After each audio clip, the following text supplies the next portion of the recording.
Every morning when you open your eyes, you may habitually grab your smartphone, a latest model of Huawei, Apple, or Samsung. In any case, around half part of which is made, developed, and exported from the plants of R&D centers abroad. You would check up your WeChat moment and the updated news on the microblog, the Chinese version of WhatsApp and Twitter. Idling for a while, you get up, put on your Zara t-shirt and Levi's jeans, mass-produced in Spain, Portugal, and Turkey. Then you rush to McDonald's for a typical Chinese breakfast combo of steamed rice and soybean milk. Now it is time to head to your school or workplace. You take the subway.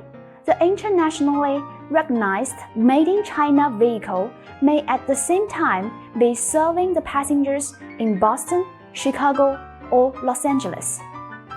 Admit it or not, an unprecedented trend of globalization has spread its tentacles around almost every aspect of our life.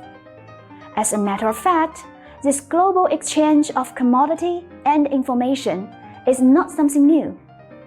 It can be traced back over 2,000 years ago to a 5,000-mile stretch known as the Silk Road. In this section, we will first take a look back to the past and present of the Silk Road, before we revisit some historical sites along it, where we will come up with a general framework for the travel guide, and try to learn the skill to plan a travel itinerary, both as a preparation for us to go appreciate the splendor of this land. The Silk Road we call today wasn't actually a single road, but an important international trade network of multiple overland and maritime routes that gradually emerged over centuries since the Western Han Dynasty, connecting various settlements starting from Chang'an in China from the east, through the vast area of Central and Western Asia, to as far as the Mediterranean coast of the Roman Empire, for better communications in diplomacy, business, and culture, with half of the road lying within China. Before the Western Han Dynasty, strong economies to the west of China had already seen a growing business and cultural exchange among each other, while in the east, small-scale business also sprouted between Central Asia and Western China. Yet, it was not until when the ambassador Zhang Qian was twice sent out on diplomatic mission to the new frontier land known as Xiyu that China began to extend its link with the rest of Asia. During this period, China's successful control of the western regions opened a door leading on to the transcontinental trade network, marking the birth of the Silk Road. Thanks to the series of expeditions led by the great general Ban Chao in the Eastern Han Dynasty, commodities of all sorts, spices, consumables, valuables, handicrafts, and textiles were frequently traded off at the oasis towns and along caravan routes by land and sea, among which finished silks and silk yarn being the most treasured for its texture and the symbolic status lying behind. Since then, Eastern and Western routes gradually linked together into an integrated system spanning the Eurasia, enabling the commercial exchange and cultural encounter that renders the area prosperous and thriving like never before. Although the ancient Silk Road had declined due to the rapid development of technology and maritime trade, the concept of connecting with the world has been inscribed in the heart and soul of the nation. To seek new opportunities for regional cooperation, in 2013, China proposed to build the Silk Road Economic Belt and the 21st Century Maritime Silk Road that covers, but not limited to, the area of the ancient Silk Road. Under the framework of the Belt and Road Initiative, great achievements have been garnered.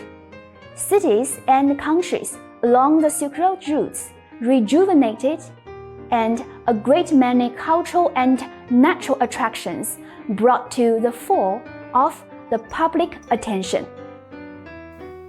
In the following section, we will embark on a journey to revisit some of the pivotal relay points along the ancient Silk Road.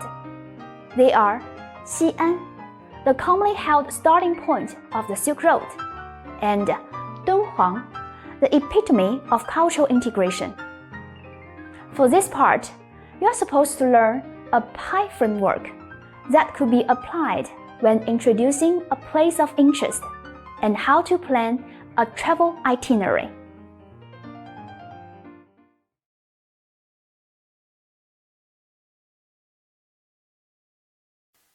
When we introduce a place of interest, the first thing we do is profiling, giving its official name, usually followed by its geographical description and historical significance, if any. Most importantly in this part, we'd better attach to it a commonly recognized tag, distinguishable from others. Other information like climate and population could also be added if necessary.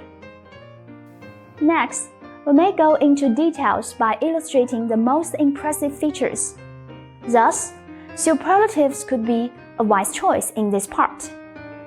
For a city, we could pick up some signature cultural and historical sites, as well as scenic resorts.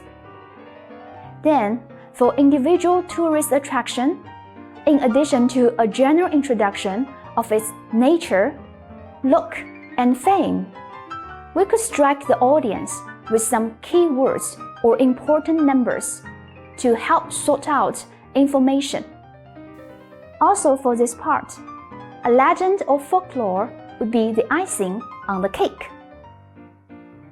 People may also like to know what is good to eat or what they could do for fun. This is the bonus list that you may want to engage your audience interest. Now, bear in your mind this pie framework, and we will give it a test first with the city of Xi'an. Coming first is a brief profile, usually initiated with the geographical information. Xi'an, the capital of Shanxi province, is located in central northwest China. Here is a tip for the use of different prepositions: in, on, and to, when indicating the direction. Preposition in is used when we are referring to a spot within a larger area. For example, here, as Xi'an is within China, we say it is located in central northwest China. Preposition on is used when we are referring to a spot bordering on another place. For example, starting from Xi'an, the Silk Road extends westward through Gansu province, which is on the west of Shanxi. As the two provinces are in actual contact. Preposition to is used when we are referring to a spot outside an area. For example, the Silk Road ends up in the Mediterranean coast, which is to the west of China. Of course, the Mediterranean Sea is neither within nor bordering China. Secondly, we offer something about its history. It boasts the longest history as China's capital, then named Chang'an, over 1,000 years for about 10 dynasties. Finally, a unique tag for the city. Once the world's most prosperous metropolis and the eastern terminal of the Silk Road, this world-renowned ancient city is especially known for its marvelous historical heritage. For the next part, as it is hard to cover all popular attractions in the city, we tend to pick up the most imposing for an illustration. First, we want to explain the reason why we choose this particular spot. In another word, what makes it worth a visit. As the most significant archaeological excavations of the 20th century and a UNESCO World Heritage Site, the Terracotta Army of the Qing Dynasty is no doubt a must-see for every visitor to Xi'an. Then, to those who learn the place for the first time, we need to tell what exactly this place is about. Covering a total area of over 20,000 square meters, it is a super large collection of some 8,000 exquisite life-sized terracotta warriors, horses, and chariots in battle formation, reproducing the mega imperial guard troops of Emperor Qin Shi Huang, the first emperor of the first unified dynasty of Imperial China. Finally, more details could help depict the place more lively. Even more marvelous is that these figurines, including burly generals, resolute military officers, and compliant soldiers, each has its individual features and facial expressions. Although 3 pits of the statues have been brought to light, there remain more mysterious to be solved. If necessary, we could add in more engaging recreational activities of local specialty to complete the guide.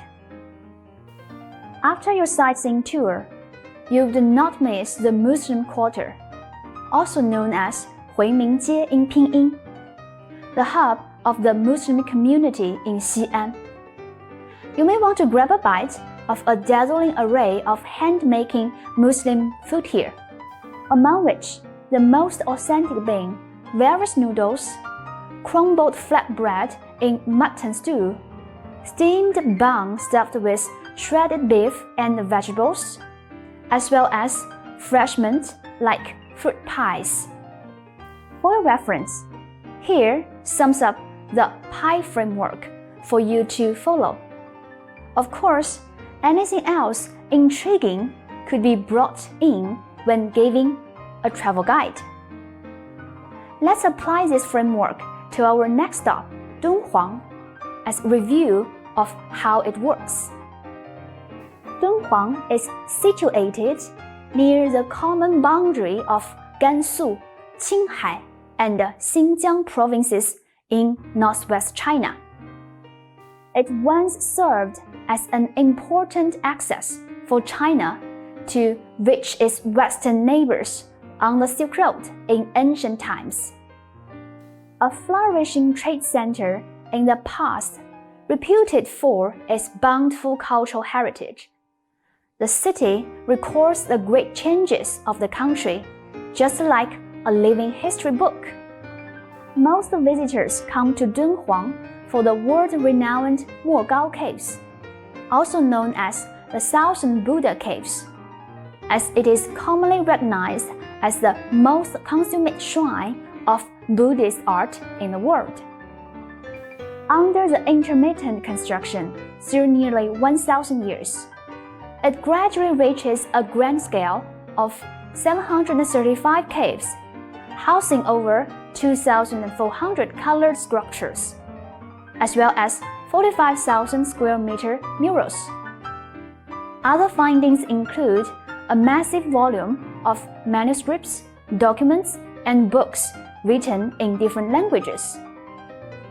Despite the craftsmanship and artistic quality of different levels, these artworks and literatures depict an ancient China in every aspect. To better inform the travelers of the historical background for the caves, the Digital Exhibition Center has been formally opened to the public since 2014, where visitors could enjoy 2 amazing movies before taking the shuttle bus to the cave site. Remember, you don't want to overwhelm your audience with a flood of information. Decide its unique tag, map out the place from the basic dimensions of geography and history, and answer the simplest questions concerning why, what, and how. The best we can hope is to imprint on the minds of our audience the most important for them to know. Before a trip, we often need to come up with an itinerary. What information do we need to collect when we do our homework? Here lists a common itinerary sample for a 2-day trip in Xi'an. There are a couple of things we need to figure out for a travel itinerary, including the date, the stops for each day, how to get to these places, and the better time taken on the way. Where to eat, especially some popular local restaurants and specialties. Where to stay overnight and relevant information. Possible recreational activities for fun. And finally, something that needs special attention. In this section, we traced back through the historical development of the Silk Road, applied a pie framework in the travel guide for some stops along the Silk Road, and took a brief look at the key information needed for a travel itinerary. A journey of 1,000 miles begins with a single step. There are more to read about the Silk Road and exercises for further language practice. Bye for now.